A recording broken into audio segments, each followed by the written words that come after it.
have to be aware of the reason that we're doing our craft. And if we're constantly aware that we are doing it for a why that we're extremely passionate about, that will lead us to have a lot of importance when we're looking at subject matter, when we're learning something, and that will be assimilated more.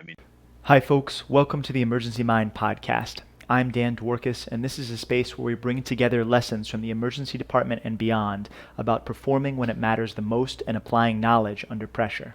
Our guest this episode is Dr. Chris Taicher. So Chris is a board-certified emergency physician practicing primarily out of Inglewood, California. He's also an entrepreneur and the founder and CEO of Resolve, that's Rezolve, a company devoted to delivering affordable telehealth to the uninsured. As if that's not enough, Chris is also an author, and his book, Preparing for Residency, is just recently out on Amazon. It's a novel guide to the non-medical aspects of residency training. As the name of this episode suggests, we talk a lot in this conversation about linking the why, the underlying driving force that gets you up in the morning, with the nuts and the bolts of how you accomplish something in and out of emergency. Along the way, we dig into increasing the velocity at which you and your teams can effectively learn, and about the importance of knowing the exact gritty details of how the rubber meets the road for your particular craft and your particular situation. Before we jump into the episode, a reminder, if you like what you hear on this podcast, consider signing up for our newsletter. It's called Knowledge Under Pressure. It's free and it's awesome. It digs a lot into some of the details that we present on the podcast and also brings in ideas, opinions, and techniques from a variety of other sources. You can find it at emergencymind.com/signup. All that said, let's get to it. I hope you enjoy. Let's jump in. Chris, thank you so much for joining the podcast, man. It's great to see you and speak to you again, and really happy you're going to come on and talk to us about thinking under pressure. Thanks so much, Dan. Thanks for having me. Yeah.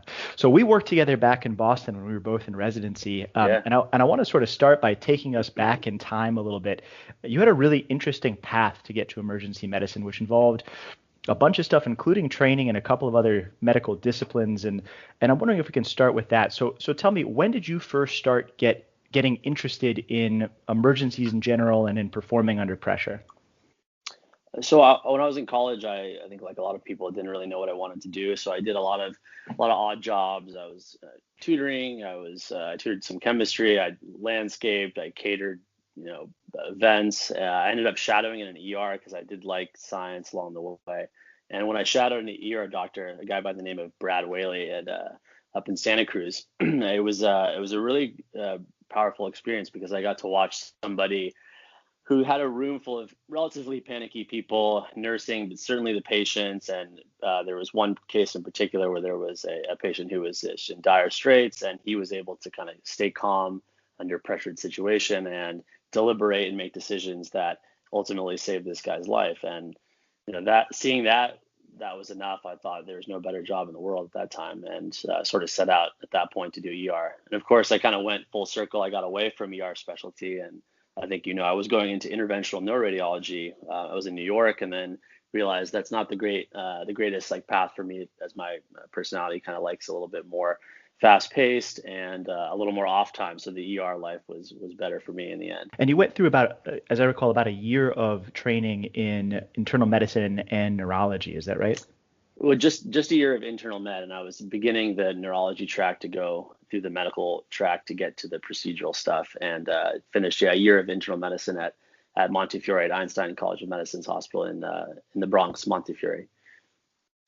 And then came back to be working with us at the Brigham and at Mass General and the Harvard Associated Emergency Medicine Residency, which is where you and I met. And so it's sort of an interesting thing because it's almost like you went through two different beginning phases with two different complete philosophies and two different ways of thinking about life and medicine and challenges in general. Absolutely. Yeah. And take me through that. What's that like? What are some of the differences that you saw at the very beginning of your time in both of those fields?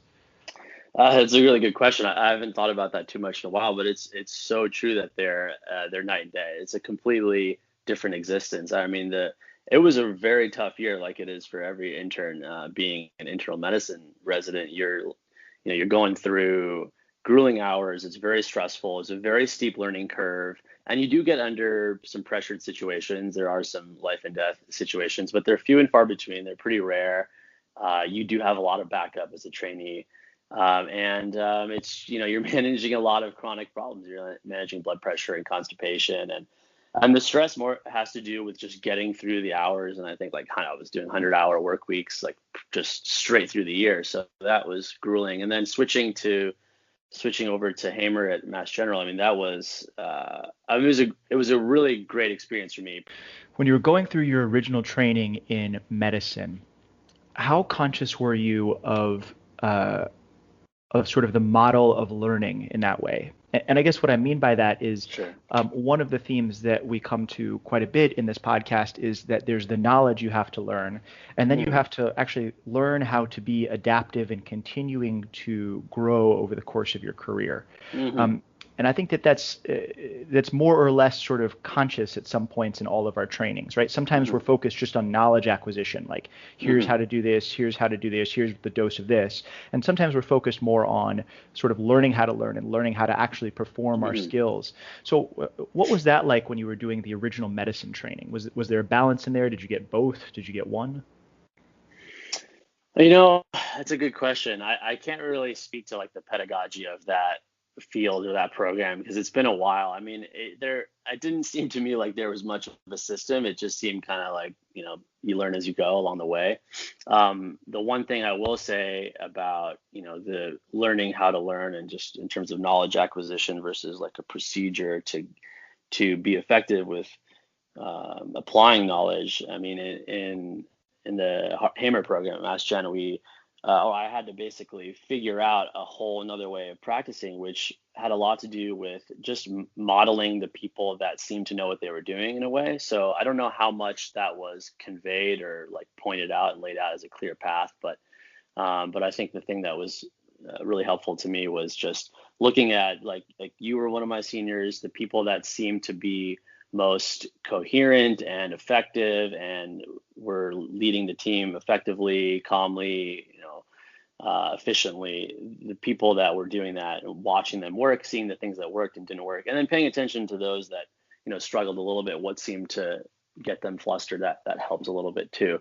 I would say that one of the processes that I think is most worth mentioning that I saw as a really effective way to not only acquire knowledge but end up applying it really effectively was the like preparation. And I think you were one of the seniors too that did this a lot, like huddling as you prepared to receive a patient that was critically ill or already coding, and huddling with the team, making a game plan, thinking about what were the likely culprits of a cause of someone to arrest outside the hospital. And as they came in, you just had step 1, 2, and 3, and 4 ready, and plan B, C, D, E, F, etc., all the way to just get things going so that the second the patient lands in the room, we're just like a well-oiled machine. And that was probably the thing that stuck with me most. Preparation is the most key thing. It strikes me that you've spent time in your life learning a bunch of different things. One of which is emergency medicine, which we're definitely going to talk about. One of which is at least a little bit of time learning internal medicine, a totally different discipline. And then there's all this other stuff that you do that we were talking about the other day, right? Surfing and jiu-jitsu and drumming and music, all of which involve this sort of two-part idea to it, which is that you have to learn the skill, and then you have to learn how to perform and apply the skill. And I guess what I'd ask to start open-endedly is across all of these different things that you've spent your time in life learning, what are some of the themes that you've come up with about how one learns and how one performs? Like when I hear the drumming, it's like ding, ding, ding. Okay, there's definitely there are some pedagogical approaches that are very complementary to basically learning any new skill. And I think we were talking a little bit about the drummer from Mars Volta somehow. We talked about that. And it's, the rudiments of drumming and the rudiments of any skill set really come down. I think you pointed out, it's like slowing down and practicing something at its most fundamental level and getting really good at that stuff, getting good at the fundamentals, taking the time to like put in the time to acquire the base, the knowledge base, and then that can then be built on very strongly. In a way, there's no shortcuts to that. You have to put in the time to read, to actively learn, whatever the processes are. But learning those fundamentals, slowing things down, and being pretty rigorous about it and regular. So, any expert musician, any expert in any field that does, stressful processes, whether ER doc, your military, your martial arts, you have to do very rigorous, regular practices because, everyone knows if you stop your craft for a little bit, you lose your edge a little bit, and the longer you go, you eventually lose it. So in order to build that, you have to put in the hours, you have to be regular about it. And you have to be very, I guess, critical about and observant about your own processes. So, everybody has their personal faults, but I think along the way, if you pay attention to where yours are, you're very honest about that. That's the best way to correct your faults and then to kind of improve upon those. So I don't know. I mean, you could take any example. I guess I tend to be with drumming, and we could apply it to ER. But I mean, I remember because I've been drumming for 20 years, and I think you were talking about the music stuff I did in residency. So I was in that band Astrogen, and so I was doing some touring mid residency, which was fun and got me into a little bit of trouble because I think I was spread too thin. But to get to that like performance level, as you said, it's like you really have to see not just how you perceive yourself, but how others are perceiving yourself, and just be very honest about what's happening in the learning process. So I'd like for drumming, I would be maybe too quick to perform drum rolls, and I would think they might sound good, but you really have to work up to a certain speed. If you try and jump ahead, for instance, like you're never going to sound like that Buddy Rich or that Thomas Prisoner, that just like beautiful roll that just sounds so appealing to the human ear. You really have to build at the right speed. So you have to put in the time, I guess is what I'm saying, and just be really critical of your own faults. So again, for me, it was maybe going too fast and thinking that I could do a roll at a certain speed and tempo ahead of what I was ready for. So you have to be critical and say, hey, okay, I got to practice these rolls, this tempo for this amount of time before I can get up to this tempo. And again, just being really observant of yourself, I think and critical is a skill set in itself. That's awesome, man. Let's break down a couple of those things and sort of block and tackle them a bit. So, you talked about martial arts briefly, and you talked about this idea of regular practice and sustained practice, and then making that sort of constant, that idea that you're constantly practicing part of your life. And it makes me think of Funakoshi, who wrote a book, among other things, the 12 Guiding Principles of Karate Do. And one of them, I forget the number, is practicing karate is like boiling water.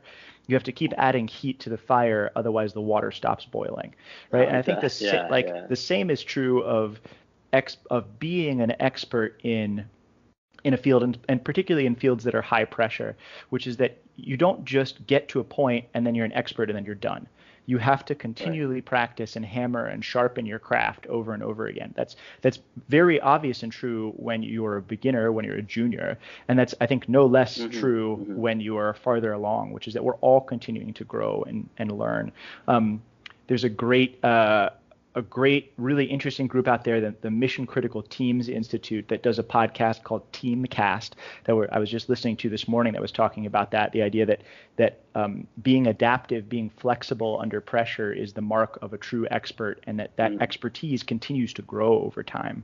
You also said something that was really interesting, which is the idea of the importance of self-reflection and self-criticism as you're sort of like learning your own skill, like being your own guiding light and your own tutor for that. So how does that apply for you in emergency medicine? Like when you're on shift and you're working on something, what do you do? Do you go home and keep a notebook of what went well and what didn't? Are you constantly, how are you tuning yourself in emergency medicine? I guess the processes for self-reflection for me are largely just come from a drive to just really wanting to be the best, possible doc, and to basically have those moves and those very rare circumstances where no one else knows how to, come up with a plan to save someone's life. And so when I leave most shifts, I'm always dwelling, unfortunately or fortunately, on how I could have done better.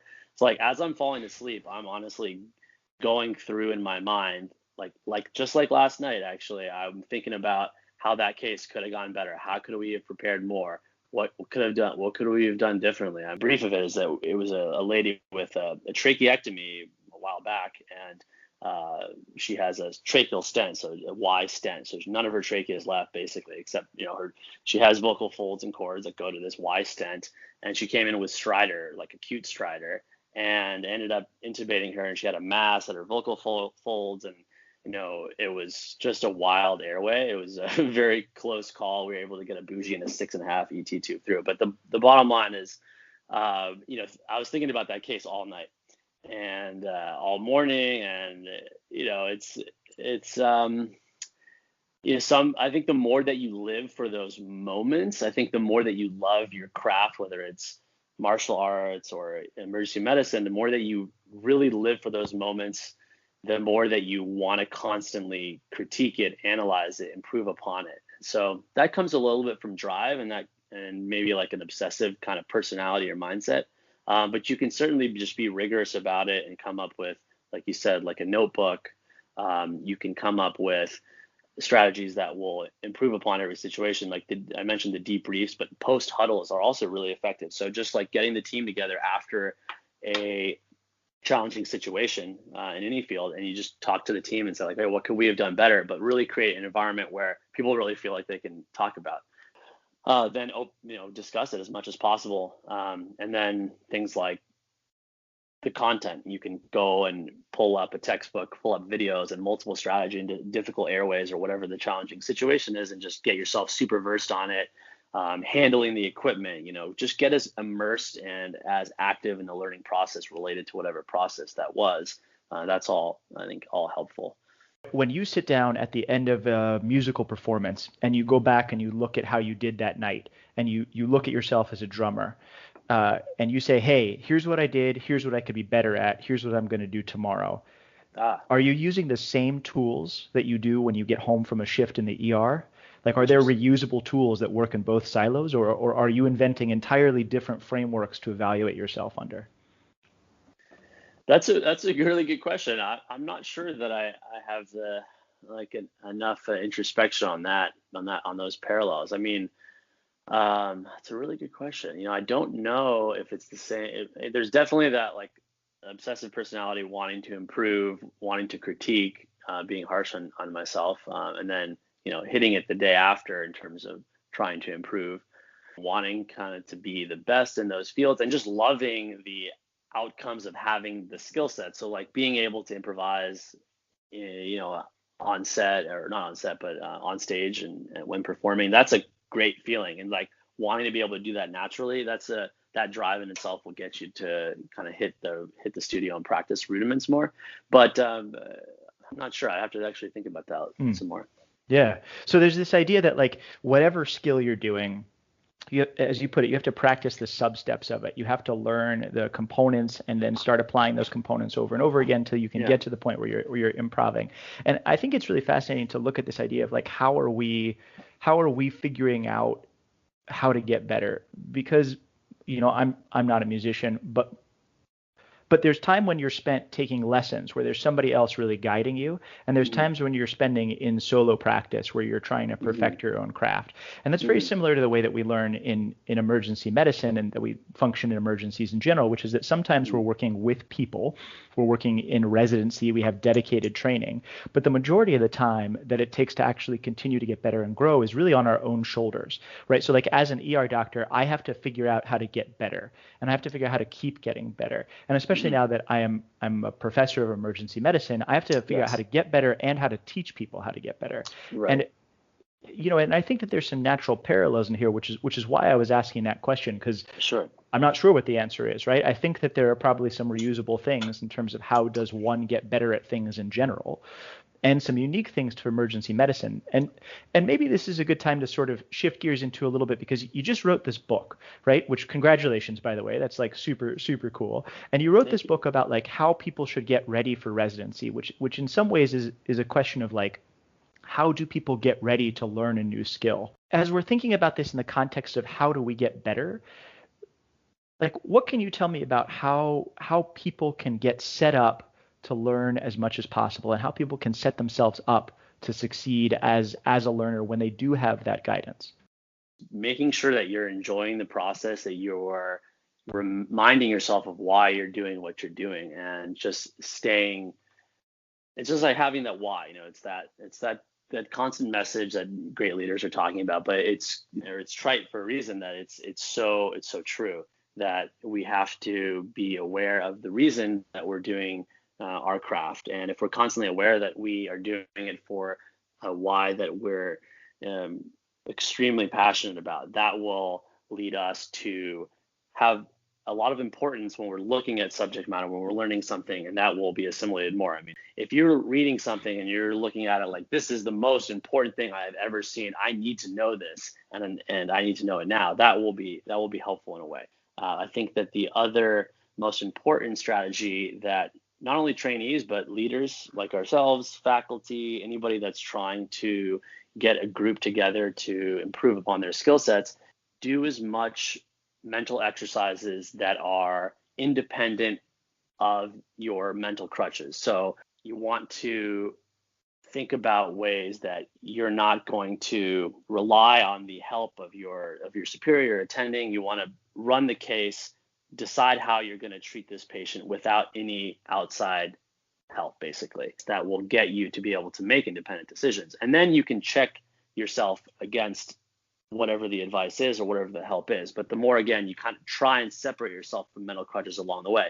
So how does that apply when you're kind of further along and you're more independently practicing, you're an emergency doctor alone?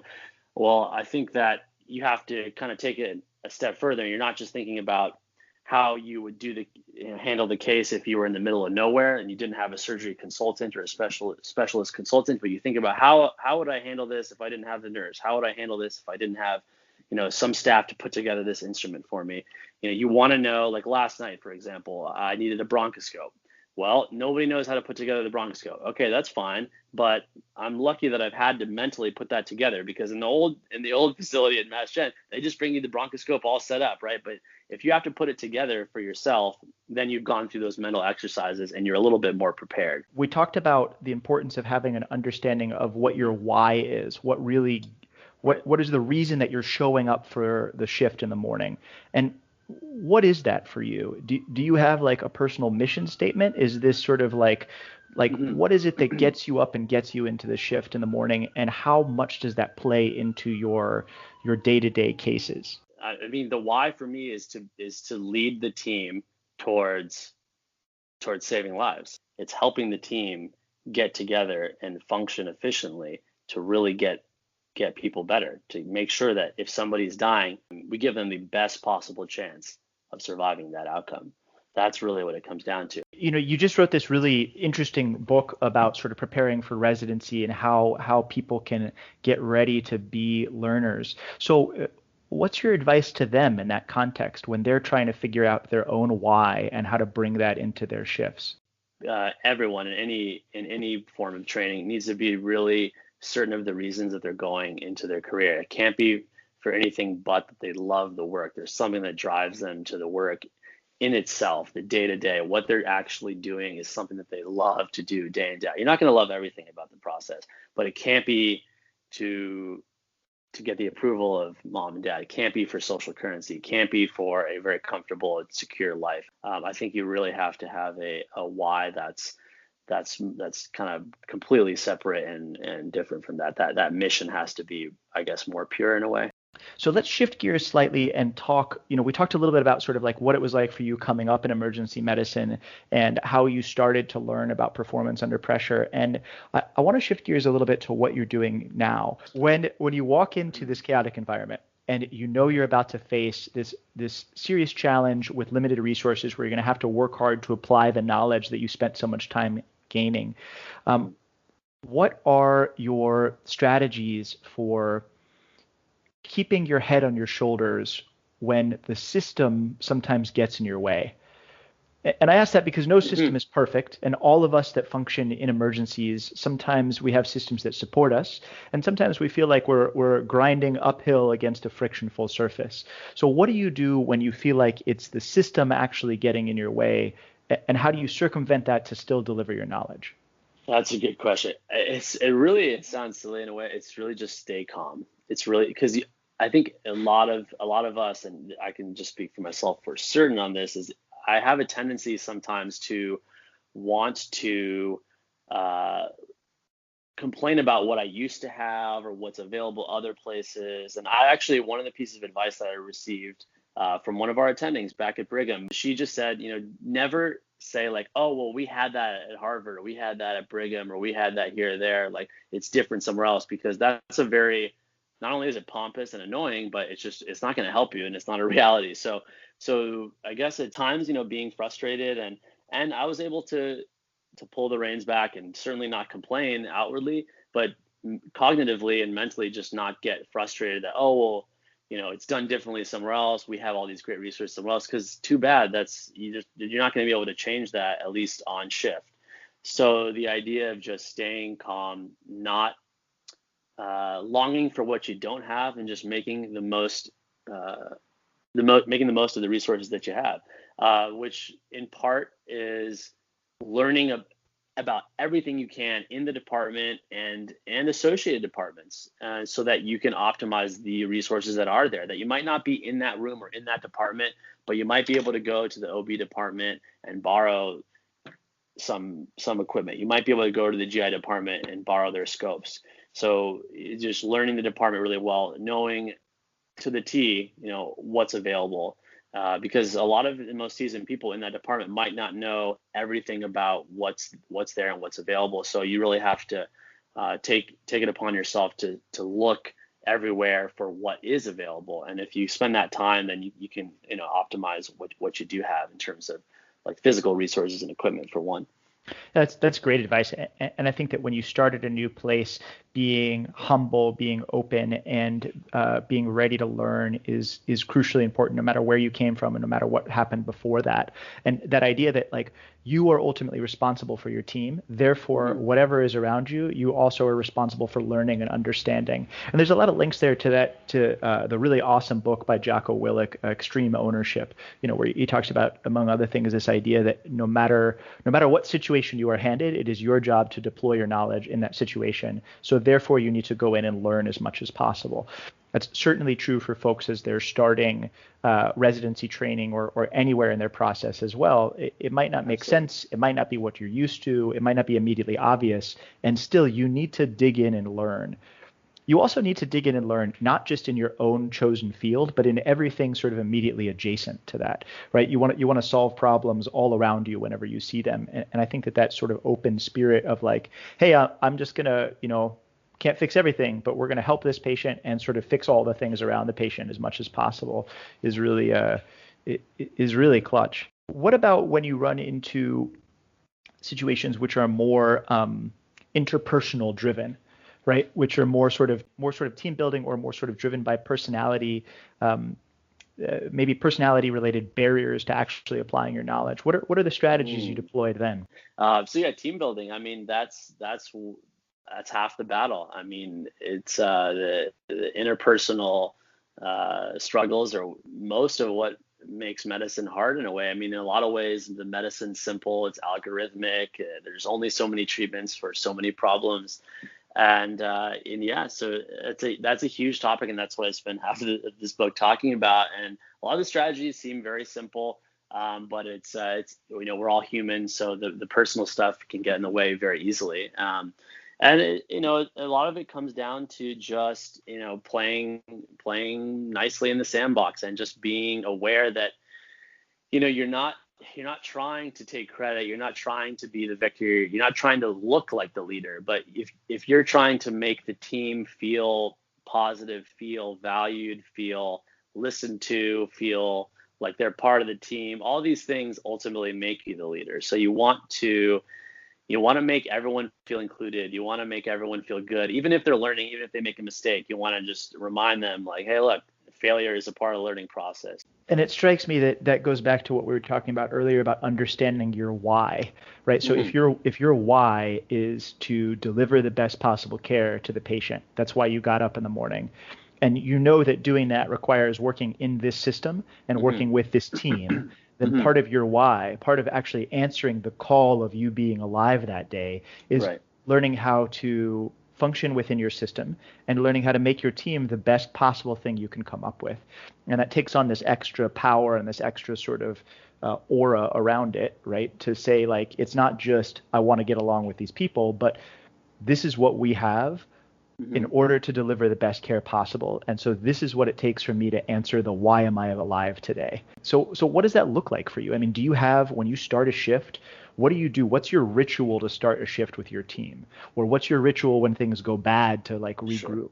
Talking about what do we do when things go bad to regroup. I mean, you know, like you said, you're with your team on a regular basis, and their success is your success. So for me, when I get up, when I'm going to the shift, if I'm thinking about the why, or I'm subconsciously thinking about it, I want to make sure that the team is as improved at the end of my shift as can be, which means teaching them in a very practical way.